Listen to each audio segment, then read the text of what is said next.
আসলে আমি আরেকটি কথা বলবো, আসলে ওনাকে কোনো দোষারোপ করে কথাটা বলি নাই। যারা ফেসবুকে কাজ করে তারা তো সারা রাত জেগে থাকে, মানে একটু লেটেই উঠে। আমি ভোরবেলা উঠছি, তো এটা আমার জন্য একটা নতুনত্ব বিষয়। ওনাকে দোষারোপ করে বলি না। বিখ্যাত সব মানুষ ফুলবেড়া বাইরে এখানে আসে। বাংলাদেশ চলচ্চিত্র অভিনেত্রী পিপাসা খান চলে আসছেন আমার এখানে। শুধু আমার এখানে উনি আসেন নাই, আরও অনেকেই আসেন, অনেক বিখ্যাত আপুরা আসছেন। আর আপা আসছেন, এতে আমি আসলে ধন্য হয়েছি। ওনাকে কিছু সার্ভিস দেওয়ার চেষ্টা করেছি। উনি একটা পেজ ক্রিয়েট করেছেন, সাথে একটা পে আউটের সমস্যা ছিল, সেটা সলভ করে দিয়েছি। এইটা বিষয় না, বিষয় হচ্ছে যে আমি যেই ধরনের কাজটা করি একদম অনেস্টলি সৎ, এই জন্যই কিন্তু মানুষগুলো আসে।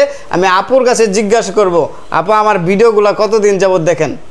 আসসালামু আলাইকুম, আমি পিপাসা খান, বাংলাদেশ চলচ্চিত্র অভিনেত্রী। আসলে ফুলবাড়িয়া ভাইয়ার ভিডিও আমি অনেক দিন যাবত দেখি। ওনার ভিডিওগুলো খুব ভালো লাগে। উনি শ্বশুর বাড়িতে বেড়াতে যাচ্ছে, গ্রামের বাড়িতে যাচ্ছে, বিভিন্ন জায়গায় যাচ্ছে, সেগুলো আমি দেখি। কিন্তু ওনার এখানে আমি অনেক দিন ফোন দিছি, আসবো আসা হয়নি ব্যস্ততার কারণে। আজকে আমি একটু কিছু কাজ নিয়ে আসছি। ওনার কাজগুলো দেখলাম খুব ভালো, নিখুঁত, খুব ভালো কাজ, যার কারণে অনেক কষ্ট করে আসছি। ভোর 5টায় উঠছি, ওনার এখানে 9টায় করেছি। তো যাই হোক, উনি একটু লেটে ঘুম থেকে উঠছে।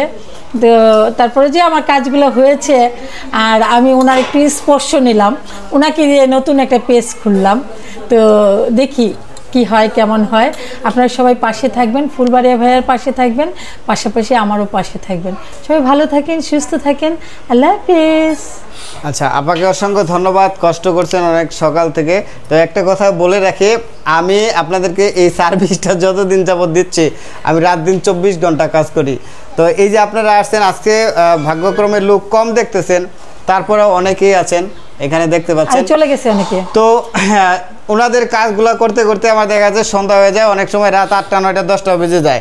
তারপরে আপনারা একের পর এক ফোন দিতে থাকেন, সব ফোন কিন্তু আমি নিজে রিসিভ করি, তারপরে আমার ওয়াইফও ফোন রিসিভ করে। আমরা দুজনে মিলে কিন্তু 24 ঘন্টা কাজ করি, মানে রেস্ট নেওয়ার মতো কোনো সময় নাই। আর সকাল 4টা 5টা থেকে ফোন দেওয়া শুরু করেন, তাই আমি রাতের শেষের দিকে ঘুমাই, আবার সকাল 6টা থেকে 4টা থেকে আমাকে ফোন দিতে শুরু করে, ভাই এই জায়গায় আছি, ভাই অমুক জায়গায় আছি, ভাই কোন জায়গায় আসবো। তিনি হয়তো বা জানেন যে আমি একলাই শুধু ফুলবাড়িয়া ভাইয়ের লোক, আমি ফুলবাড়িয়া ভাইয়ের কাছে একলাই আসছি, আমার ফোন দিতে হবে। আর ফোন ফুলবাড়িয়া ভাইয়ের ধরতেই হবে।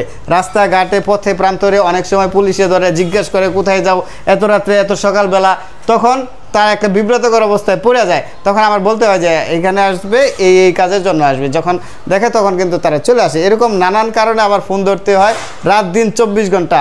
আপাকে ধন্যবাদ, কষ্ট করছেন, অনেক অনেক ধন্যবাদ। আপা কিন্তু বারবার বলছে যে সকালবেলা আসছে, ভাই ঘুমাইছে, 10টা বাজে উঠছে, এই জন্য কথাগুলো বললাম। আর এই ভিডিওটা সর্বোচ্চ শেয়ার করে দিবেন। আর আপার পেজের নাম হচ্ছে মুন্সিগঞ্জের মেয়ে পিপাসা খান। ওনার আইডি পেজে সবাই ফলো করে আসবেন, উনি খুব ভালো কাজ করেন, কাজগুলো চমৎকার। আসসালামু আলাইকুম। আসলে আমি আরেকটি কথা বলবো, আসলে ওনাকে কোনো দোষারোপ করে কথাটা বলি নাই। যারা ফেসবুকে কাজ করে তারা তো সারা রাত জেগে থাকে, মানে একটু লেটেই উঠে। আমি ভোরবেলা উঠছি, তো এটা আমার জন্য একটা নতুনত্ব বিষয়। ওনাকে দোষারোপ করে বলি নাই। উনি অবশ্যই ভালো মানুষ দেখে আমি আসছি ওনার কাছে। খারাপ মানুষ হলে তো অবশ্যই আসতাম না। উনি ভালো মানুষ, এবং কি আমার কাজগুলা খুব নিখুঁতভাবে করে দিয়েছেন। আপনারা যারা ভালো সুন্দর কাজ করাতে চান তারা এখানে অবশ্যই আসবেন। সবাই ভালো থাকেন, সুস্থ থাকেন। আল্লাহ হাফেজ। আসসালামু আলাইকুম।